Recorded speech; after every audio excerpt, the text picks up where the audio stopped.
Hunted from above by a relentless golden eagle, a desert hare sprints across the scorching terrain, its powerful legs pushing it to the limit as survival becomes its only instinct, and in a final act of desperation, it launches itself off a jagged ledge into a deep, shadowy gorge below, believing it has escaped certain death, believing the nightmare from the sky is finally over. But the moment its body crashes onto the rocky floor, a far more terrifying reality begins to unfold, because this is no refuge, this is a living trap, a silent, deadly labyrinth where danger hides in every crack, every shadow, every grain of sand, and though the hare doesn't realize it yet, death is already surrounding it, watching, waiting, calculating, and then it happens, the first strike, sudden and violent, a horned viper erupts from the sand with explosive speed, its fangs slicing through the air just inches from the hare's face. Missing by a fraction, a miracle measured in milliseconds, and in that instant, the hare freezes completely, its entire body locked in place, every muscle tense, because deep within its instincts it understands the truth,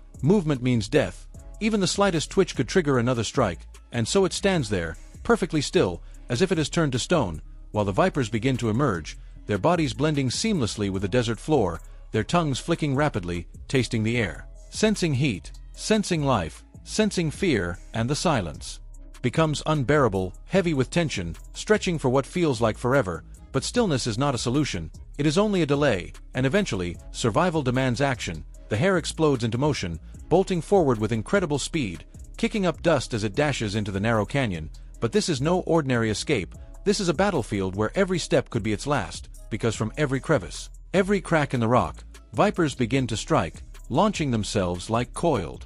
springs, their attacks precise, fast and deadly, and the hare is forced into a chaotic dance of survival, twisting, turning, leaping in unpredictable patterns, its body moving purely on instinct as it dodges strike after strike by the smallest of margins, and then another viper lunges directly at its face, forcing the hare to pivot mid-run, barely escaping as the snake's fangs snap shut where its eyes were just moments before, the margin between life and death now thinner than a single whisker. And as the path narrows into a tight chasm, the hare adapts, using the canyon walls to its advantage, pushing off one side, then the other, performing desperate wall jumps to stay off the snake-infested ground, but even that offers no safety, because the vipers are everywhere, even clinging to the rock surfaces, striking from impossible angles, and one snake snaps at the hare's belly as it flies through the air, missing by mere millimeters, and still the hare continues, twisting its body in mid-air, defying gravity, driven by pure survival instinct, landing only to leap again as another strike comes instantly.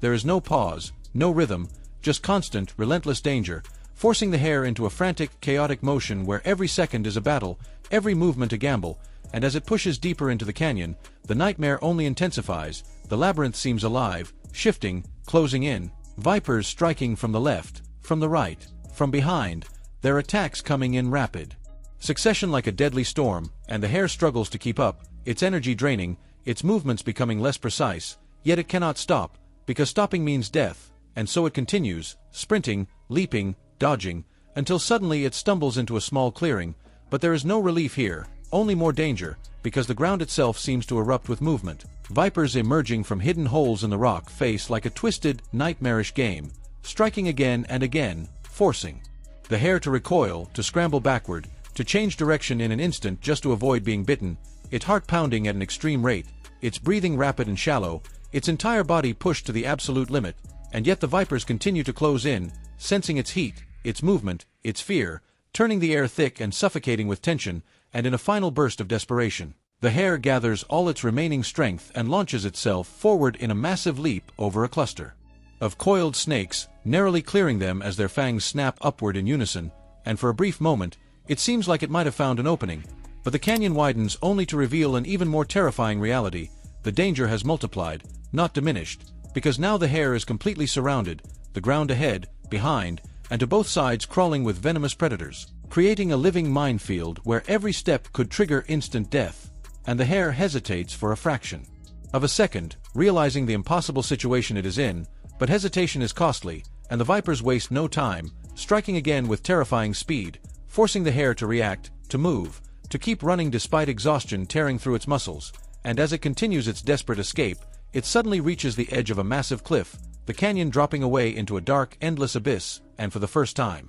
the hare stops, not by choice, but because there is nowhere left to go, behind. It lies a sea of venom, dozens of vipers closing in, their bodies coiled, ready to strike, and below it lies nothing but a fatal fall, and in that moment, time seems to slow, the hare's chest heaving, its body trembling, its mind caught between two certain deaths, and then one final viper coils on a nearby rock ledge, its body tensing, its strike inevitable, and it launches itself forward with full force, aiming directly at the hare. And with no options left, no path of escape, no safe direction, the hare makes its final choice. It leaps, its body soaring out into the empty space, leaving behind the snapping fangs, leaving behind the deadly canyon, but not escaping death, because gravity takes over, pulling it down into the abyss below, and in the end, the labyrinth of vipers claims its victim, a brutal reminder that in the harsh desert, survival is never guaranteed, where predators rely on camouflage, patience, and deadly precision, where snakes hide beneath sand and rocks.